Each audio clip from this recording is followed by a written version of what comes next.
Hey everybody, I am Erica Carlson with BRIX Real Estate, and I just wanted to bring you your weekly Wright County real estate market update. I'm just going to go ahead and share my screen. Give me just a moment. All right, there we go. So we're going to start with my favorite data, which is sort of a funny, goofy thing to say. So let your eyes drop on the column that says May 3rd for today. And notice that we have once again had a slight decline in showing activity, not immense over last week. You wouldn't feel it if you were a seller or a buyer by any means.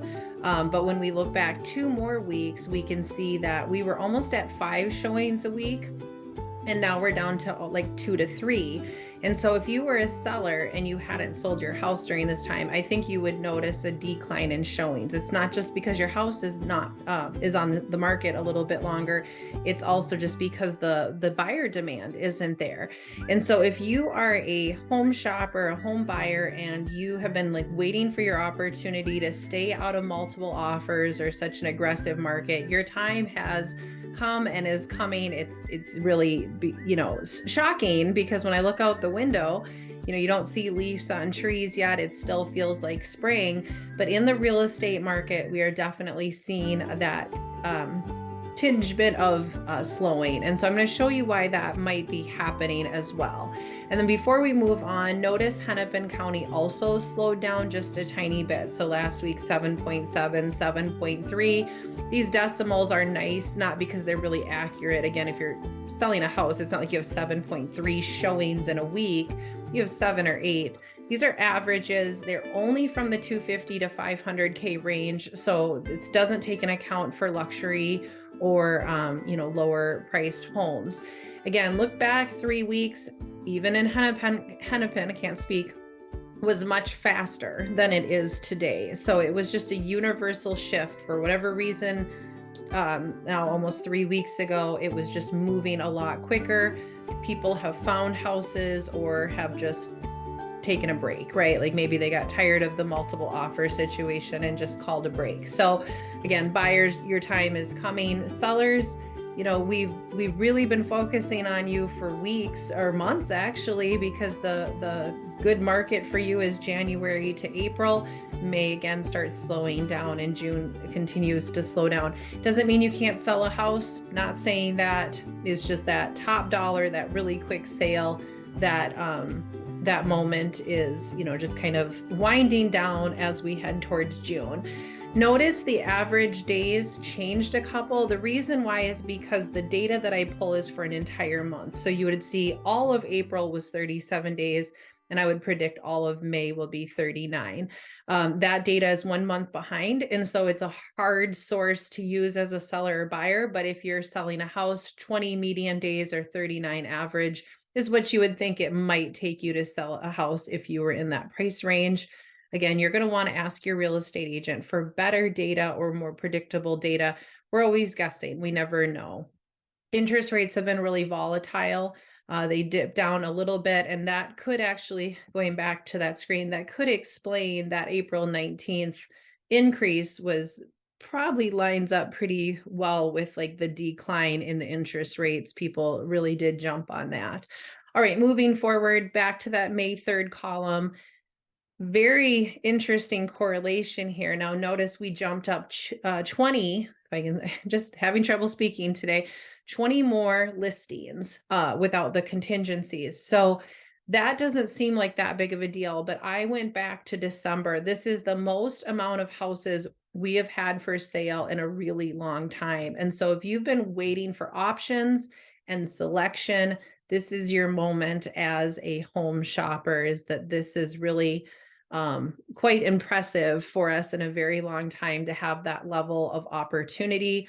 All the green dots on the map represent houses you can actually purchase. The purple dots oftentimes are the coming soons. 431 with no contingencies. So what I mean by that is 483 total, 431 no stipulations. And so a lot of times people skip over the houses that have contingencies. They don't necessarily want to bother. And sometimes the seller doesn't want to show their house once they have a buyer under contract. Skipping over TNAS this week, it's staying consistent pending move down, which is, I suppose kind of lines up with everything that we've been talking about. Closings jumped up. So, as that transition, we're shopping, it goes into contingencies, goes into pending, and then it closes. The closing data only goes back 30 days. That's consistent. Whereas the other three columns are real time. Like I'm always giving you that real time data for the day. Of course, tomorrow the numbers could be slightly different. That's why we look at it week over week to see where the trend lines are. So more houses on the market is the big thing. So again, as a seller, your competition has gone up. A lot of people have waited for this nice warm weather, or they didn't know that that opportunity was a little bit earlier in the year. And unfortunately for sellers, that just means the shoppers that are out there, they just have more choice. So again, longer time on market might happen, or you might not get as much money as somebody who sold their house a month ago. So sometimes it's hard to look at that data when for you, it's just a slightly changing market. Okay, last data point I want to share. This is a new month. So the data has changed a little bit, but not really. Like it was 2.1 for the last month. This month it's moved up to 2.2, which is predictable because again, we're moving closer to the summer market. Again, only 250 to 500K range for this data. What's more interesting is last year at this time, it was just even more aggressive. So it's still a seller's market. I don't want you to take away that you can't sell a house or this is a bad time to sell a house. It's none of those things. Interest rates have been right underneath that 7% mark. It is influencing home shopping. People can't have houses be super expensive and have really high interest rates. So a lot of buyers are sitting on the sidelines waiting for something to change to make housing more affordable.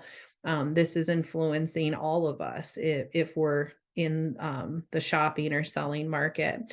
So in conclusion, I know that the data that's probably more important to you is your very hyper local, your neighborhood, what sold yesterday, what's coming on the market, how long did it take for that person to sell their property. Maybe you just want to even just see the pictures. This market report, it's free. There's no strings attached. If you reach out, you can, on the link I have provided, you can pick your city, or you can, if you're willing to put your address in, then it'll just be a small circle around your neighborhood or whatever you want to define it as.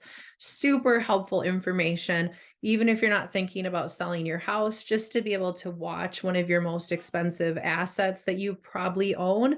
Just such a nice tool. For buyers, I don't know if it's quite as helpful, but it does give you an idea of what's for sale or how fast it's taking for things to sell.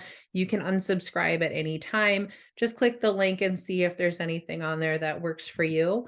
Again, my name's Erica. I am working in the Wright County, Hennepin County area primarily as a full-time real estate agent. My phone number is below. That's my website to start searching for houses or to learn more about how I could possibly help you or somebody that you care about. Thank you so much for making it to the end. I hope you have a fantastic week.